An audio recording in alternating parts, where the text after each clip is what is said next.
Now, the main event. Here is my Quran. It is printed in English and Arabic, so it's a completely legit official Quran. I have bookmarked several passages, and the passages I've bookmarked with bacon, because raw bacon makes the best Quranic bookmark. I'm just going to go through these in order from front to back and read them off, and then once I've read them off, I will tear the page out of the Quran, put it in my fire bowl, and ignite it here. First one, you might want to jot these down. Surah 2, verse 191. And fight the infidels wherever you find them, and expel them from the place they had turned you out from. Evil, evil garbage. In it goes, and up in flames. Go back to hell where you came from. And I'll discard my bacon bookmark here. Next up, Surah 2, verse 193. Fight them till idolatry comes to an end and the law of Allah prevails. Evil. Pulling that out. Garbage. On fire. Burn, baby, burn. Next up, pull my bacon bookmark out. Oh, the smell is divine, by the way. All right, we are in Surah 4, verse 24. Also forbidden are married women unless they are captives of war. Such is the decree of Allah. What this is talking about is who a man can or cannot have sex with. So what this is doing is it is ratifying the rape of women captured in jihad. Let me read it again. This is Surah 4:24. Also forbidden are married women unless they are captives of war. Such is the decree of Allah. Well, Allah is an evil son of a bitch, so he can go to hell. Next up is also within 4:24. Then give those of these women you have enjoyed the agreed dower. It will not be sinful if you agree to something else by mutual consent after having settled the dowry. Allah is certainly all-knowing and all-wise. What this verse is doing is it's ratifying prostitution. If a man pays a woman a dower or a dowry, a certain quantity of money, he can have sex with her without obligation. And certainly Allah is all-knowing and all-wise because Allah is an evil son of a bitch. All right, next, on to Surah 4:34. This is talking to a man who one of his many wives will not have sex with him willingly. This is 4:34. As for women you feel are averse, talk to them persuasively, then leave them alone in bed without molesting them. Then beat them and go to bed with them when they are willing. So this ratifies beating your wife if she won't have sex with you. Evil, evil, evil. And we'll burn this, because that has no place in a civilized society. Next up, let's go to, this is Surah 5:33. The punishment for those who wage war against Allah and His Prophet, who is Muhammad, and perpetrate disorders in the land is to kill or crucify them and have a hand on one side and a foot on the other cut off. Evil. Burn, burn, burn.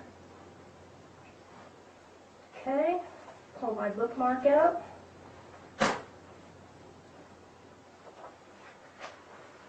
Next up, we're in Surah 8. This is 8:12. And Allah said to the angels, I am with you. Go and strengthen the faithful. I shall fill the hearts of infidels with terror. So smite them on their necks and every joint and incapacitate them. This is the call to beheading the infidels. This is where that all comes from. And it's evil. So we will burn that.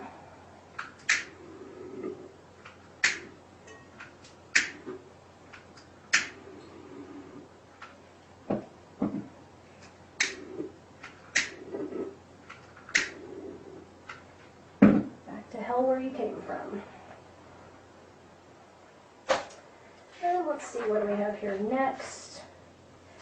We have Surah 9. Surah 9, verse 5. This is the big one.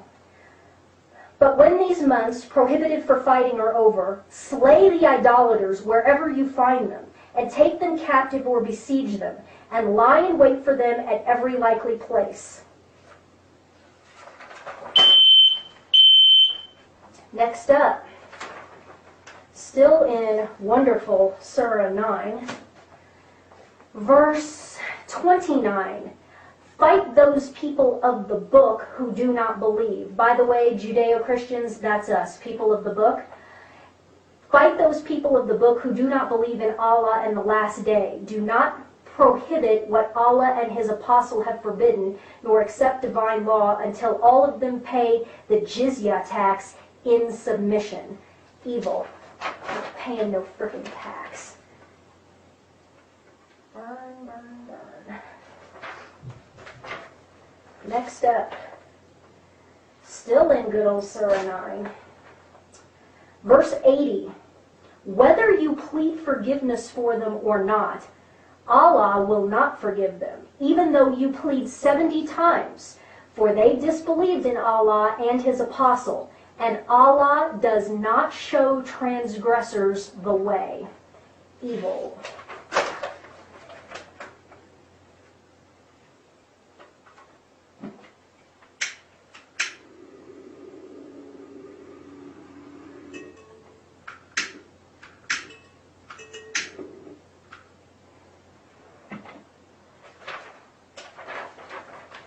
Next up, we're still in Surah 9, verse 123.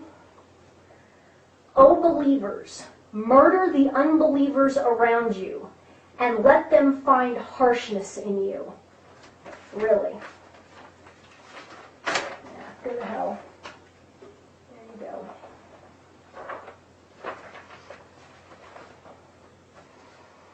Now we are in Surah 13, verse 42.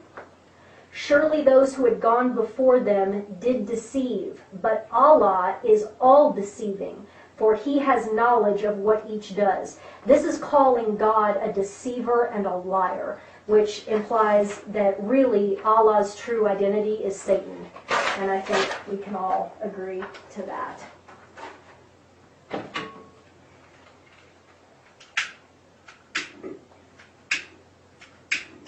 Go back to hell, Allah, from whence you came.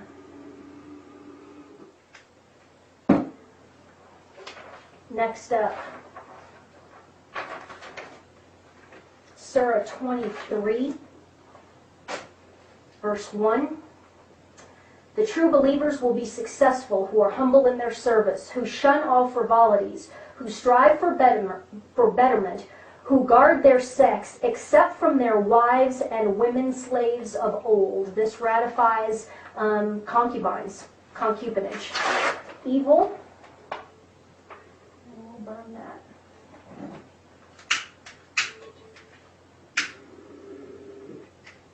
There we go. Next up, Surah 47, verse 4. So when you clash with the unbelievers, smite their necks until you overpower them, then hold them in bondage. Yeah, I'd like to see you try.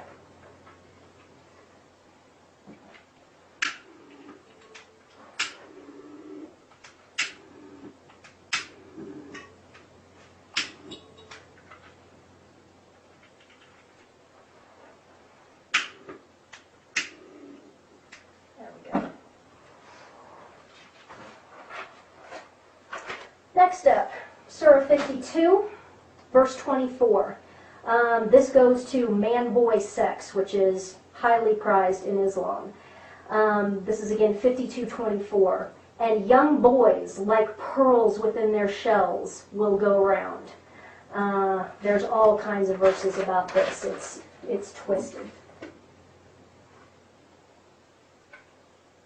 And I'll be writing an essay on homosexuality and homosexual pedophilia and heterosexual pedophilia within Islam very, very shortly. because it's a cultural norm.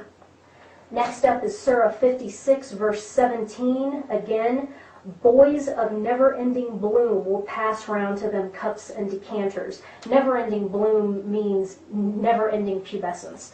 And that's what the Muslim man is taught to find sexually attractive, is prepubescent and pubescent boys. It's truly, truly disgusting.